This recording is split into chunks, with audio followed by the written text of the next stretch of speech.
স্বাগতম আজকের অনলাইন ক্লাসে। প্রিয় শিক্ষার্থীরা, তোমরা সবাই কেমন আছো? নিশ্চয়ই ভালো আছো, সবাই সুস্থ আছো এবং নিরাপদে আছো। আজকে আমি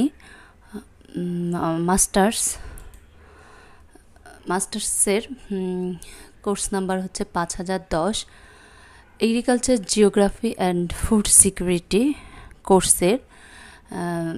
কোর্সটা নিব। তার আগে আমি তোমাদেরকে আমার পরিচয় দিই। আমি হচ্ছে নাসরিন আক্তার, সহকারী অধ্যাপক, ভূগোল ও পরিবেশ বিভাগ, ঢাকা কলেজ, ঢাকা। আজকে আমরা agriculture geography and food security কোর্সের 6 নম্বর চ্যাপ্টারে বাংলাদেশ এগ্রিকালচার ইন বাংলাদেশের nature and characteristics of agriculture, এই টপিকটার উপরে আজকে আমরা একটু আলোচনা করব। এই আজকের ক্লাসের শেষে আমরা যে জিনিসগুলো জানবো সেটা হচ্ছে বাংলাদেশের কৃষির যে বিভিন্ন সাবসেক্টরগুলো বা উপখাতগুলো রয়েছে সেগুলো জানবো। বাংলাদেশের ইকোনমিক্সে বা অর্থনীতিতে কৃষির গুরুত্ব কতটুকু, আর বাংলাদেশের কৃষির নর্মাল যে বৈশিষ্ট্য, এই বৈশিষ্ট্যগুলো সম্পর্কে আমরা আজকের ক্লাস শেষে জানতে পারবো। বাংলাদেশের কৃষি সাধারণত দক্ষিণ এশিয়া মহাদেশে কৃষিদ্রব্য উৎপাদন শুরু হয় বেলুচিস্তানে এবং সেখান থেকেই এটি বিস্তার লাভ করে। প্রায় 3000 খ্রিস্টপূর্বাব্দে বেলুচিস্তানে কৃষিকাজ শুরু হয়। বিশেষজ্ঞদের মতে আসাম, বাংলাদেশ, ছোট নাগপুরের মালভূমির মাধ্যমে দক্ষিণ পূর্ব এশিয়া অঞ্চলে কৃষি ব্যবস্থা আস্তে আস্তে বিস্তার লাভ করেছে। অবশ্য এ বিষয়ে মতভেদও রয়েছে। মার্কিন ভূগোলবিদ কার্ল সয়ারের মতে দক্ষিণ পূর্ব এশিয়ার কোনো এক স্থানে কৃষির উৎপত্তি হয়েছিল এবং পরে তা দক্ষিণ, উত্তর, পূর্ব ও পশ্চিমে পরিব্যাপ্তি করেছে। বাংলাদেশের কৃষির উপখাতগুলো কি? Component sector of agriculture in Bangladesh একটা কৃষিভিত্তিক উন্নয়নশীল দেশ। মোট জিডিপিতে এর একটা খুবই গুরুত্বপূর্ণ একটা অবদান রয়েছে এবং এই খাতটি খুবই গুরুত্বপূর্ণ। কয়েকটা উপখাত রয়েছে সেগুলো হচ্ছে শস্য উপখাত, বনজ সম্পদ উপখাত, মৎস্য সম্পদ উপখাত এবং প্রাণী সম্পদ উপখাত। আমরা যদি একটা টেবিলের এই সারণীটার দিকে যদি তাকাই তাহলে দেখি যে বাংলাদেশের জিডিপিতে কৃষির বিভিন্ন যে উপখাতের অবদান তার একটা শতকরা হিসাব এখানে দেওয়া হলো। এই ইয়াতে দেখি যদি আমরা 2009-10 এবং 2010-11 ও 2011-12 অর্থ বছরের একটা হিসাব দেওয়া হয়েছে এবং এই ডেটাটার সোর্স হচ্ছে বাংলাদেশ অর্থনৈতিক সমীক্ষা 2012। এখানে আমরা যদি দেখি শস্য উপখাতে 2009-10-এ 11.42% অবদান ছিল, 2010-11-এ 11.32% এবং 2011-12-তে 10.74%। আর মৎস্য সম্পদ উপখাতে 2009-10 অর্থ বছরে 4.49% এবং 2010 এবং 11 অর্থ বছরে 4.43% এবং 2011-12 অর্থ বছরে 4.39%। পশু সম্পদ উপখাতে 2009-10 অর্থ বছরে 2.65% এবং 2010-11-তে 2.58 এবং 2011 ও 12 অর্থ বছরে 2.50। বনজ সম্পদ উপখাতে 2009-10-এ 1.73, 2010-11-তে 1.69 এবং 2011-12 অর্থ বছরে 1.66% অবদান রাখে।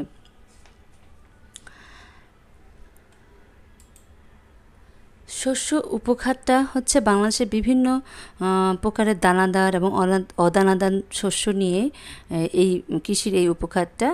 আর এটা মূলত এই শস্য উপখাতটা মূলত কৃষির প্রায় জিডিপিতে 90%ই এই উপখাতের অবদান। আর বনজ সম্পদ একটা খুবই গুরুত্বপূর্ণ উপখাত।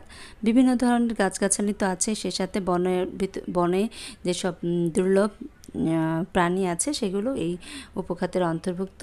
জিডিপিতেও এর যথেষ্ট অবদান রয়েছে বনজ সম্পদ উপখাতের। এরপরে আসি মৎস্য উপখাত। মৎস্য সম্পদ উপখাত।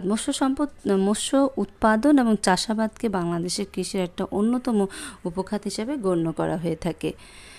এটাও জিডিপিতে বিশেষ করে বর্তমানে এখন কৃষি যেসব অনুর্বর এবং পতিত ভূমিগুলো ছিল সেগুলো এখন মৎস্য খাতের আওতায় নিয়ে আসছে। প্রাণী সম্পদ উপখাত। বাংলাদেশের চিরায়ত চাষাবাদের একটা গুরুত্বপূর্ণ অংশ হচ্ছে প্রাণী সম্পদ। মানুষের দৈনন্দিন খাদ্যের প্রাণীজ আমিষের চাহিদা পূরণ, চাষাবাদ এবং চামড়াজাত দ্রব্যাদি উৎপাদন ও রপ্তানিতে এই উপখাতের ভূমিকা অপরিসীম। প্রধানত হাঁস, মুরগি, গবাদি পশু বিভিন্ন ধরনের পাখি প্রভৃতিকে বিবেচনা করা হয়ে থাকে। বাংলাদেশ খাদ্য ঘাটতির দেশ। খাদ্য ও অন্যান্য প্রধান কৃষি উপখাতের স্বয়ংসম্পূর্ণতা অর্জনের লক্ষ্যে দুষ্প্রাপ্য কৃষি সম্পদের সুষ্ঠু পরিকল্পনা ব্যবহার নিশ্চিত করা প্রয়োজন। এ ধরনের গুরুত্বপূর্ণ পরিকল্পনার জন্য সম্পদের গতিশীল প্রকৃতি ও অনন্যতা অনুধাবন আবশ্যক। নিবিড় চাষাবাদযোগ্য এলাকা এবং স্বল্প সম্ভাবনাশীল এলাকা উভয় ক্ষেত্রেই সর্বোচ্চ অর্থনৈতিক ফলন লাভের জন্য কৃষি সম্পদের দক্ষ ব্যবস্থাপনা দরকার। এসবের অপব্যবহার কৃষির উৎপাদনশীলতার উপর অত্যন্ত ক্ষতিকর প্রভাব ফেলবে। এবার আসি বাংলাদেশের অর্থনীতিতে কৃষির গুরুত্ব কী। কৃষি প্রধান দেশ হিসাবে বাংলাদেশের প্রধান কৃষি সম্পদ হচ্ছে জমি, পানি, কৃষি, জলবায়ু, ফসলের বিভিন্ন জাত ও উপজাত, পশু সম্পদ ও মৎস্য এবং বনাঞ্চল। কৃষিভিত্তিক অর্থনীতি হওয়ার কারণে এদেশের সামগ্রিক অর্থব্যবস্থায় কৃষিখাতের গুরুত্ব অপরিসীম। এখানে মোট শ্রমশক্তির 63% কৃষিতে এবং 57% এককভাবে ফসল খাতে নিয়োজিত, যেটা বিবিসি 2003-এর তথ্য অনুসারে। কৃষিখাতে 2010-11 অর্থ বছরে জিডিপিতে অবস্থান ছিল 20.01%। আমরা এখন দেখি বাংলাদেশের অর্থনীতিতে কৃষির গুরুত্ব কী কী। যেমন প্রথমে দেখি খাদ্যের যোগান। বাংলাদেশের বর্তমানে খাদ্যের প্রায় স্বয়ংসম্পূর্ণতা অর্জন করেছে। কৃষি এদেশের মানুষকে খাদ্যের যোগান দিয়ে খাদ্য সমস্যা লাঘবে একটা গুরুত্বপূর্ণ ভূমিকা পালন করে। তারপরে দেখি কর্মসংস্থানের উৎস।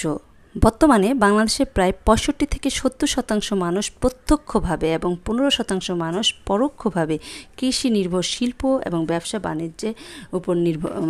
বাণিজ্যে নিয়োজিত। তাই কৃষি এদেশের মানুষের প্রধান পেশা হিসাবে দাঁড়িয়েছে।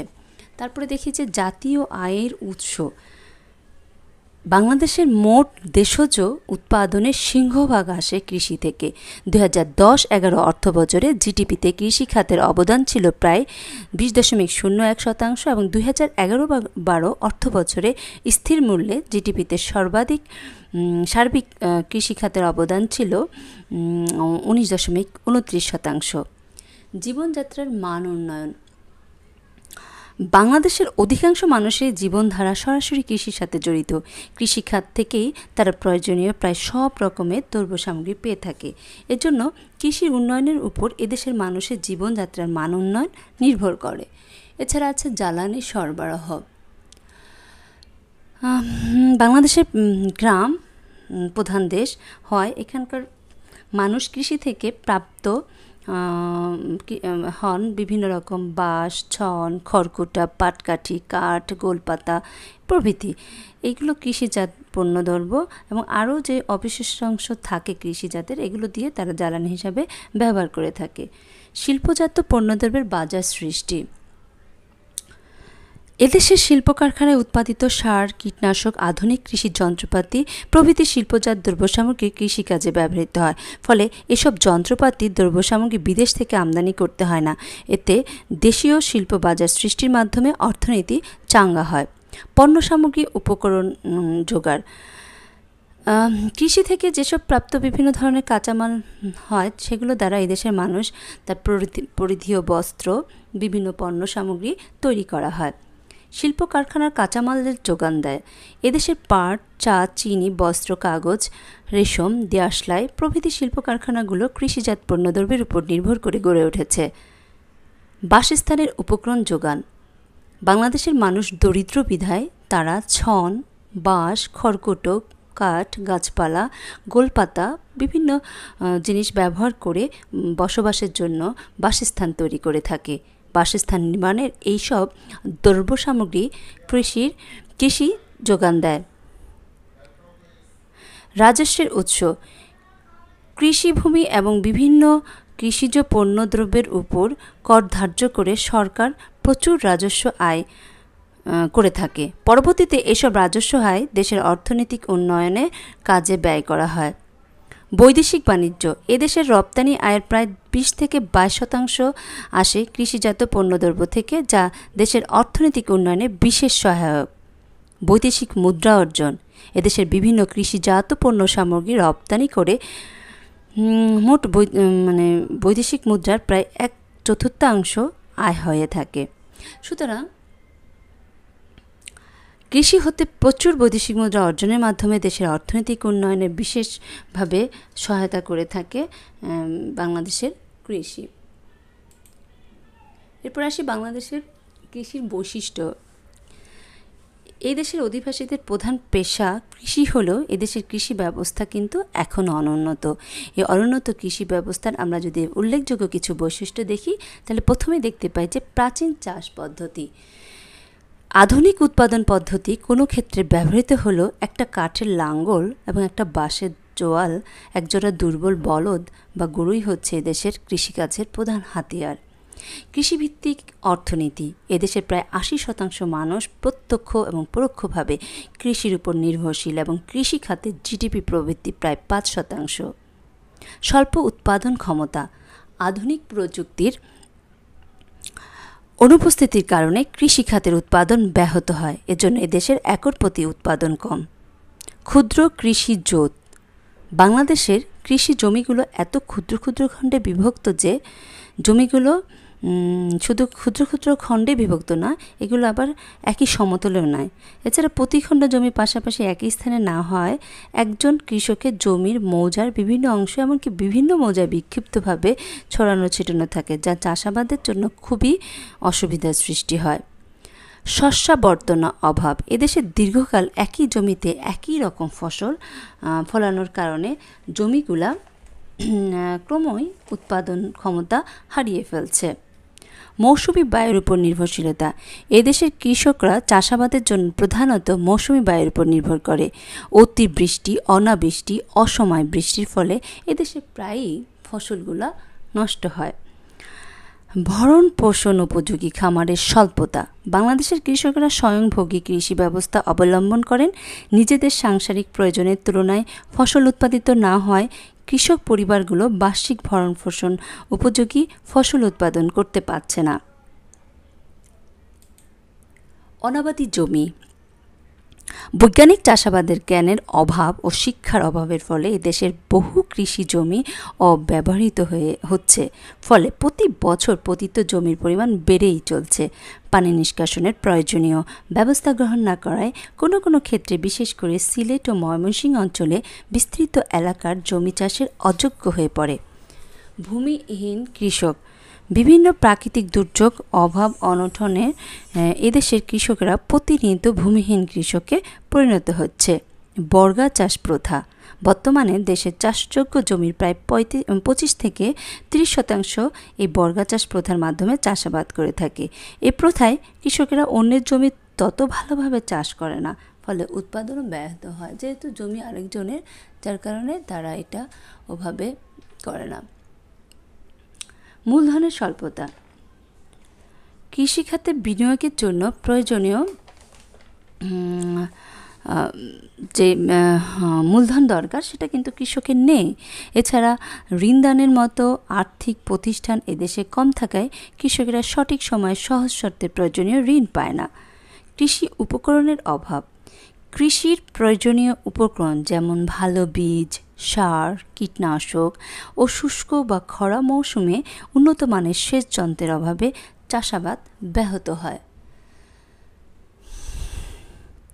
নিরক্ষর কৃষক। এদেশের প্রায় অধিকাংশ কৃষকই নিরক্ষর, যাদের কৃষি বিষয়ক তেমন কোনো জ্ঞান নেই বললেই চলে, ফলে কৃষিতে এর নেতিবাচক প্রভাব পড়ে। দুর্যোগ কবলিত কৃষি। বাংলাদেশের কৃষি প্রায় প্রতি বছরই বিভিন্ন প্রাকৃতিক দুর্যোগ যেমন বন্যা, ঘূর্ণিঝড়, জলোচ্ছ্বাস প্রভৃতির কবলে পতিত হয়, ফলে উৎপাদনও ব্যাহত হয়। এই যে বৈশিষ্ট্যগুলো ছাড়াও কিন্তু বাংলাদেশের কৃষিতে কীটপতঙ্গের উপদ্রব, একফসলি উৎপাদন, বিভিন্ন রকমের বৈশিষ্ট্য রয়েছে, যেটা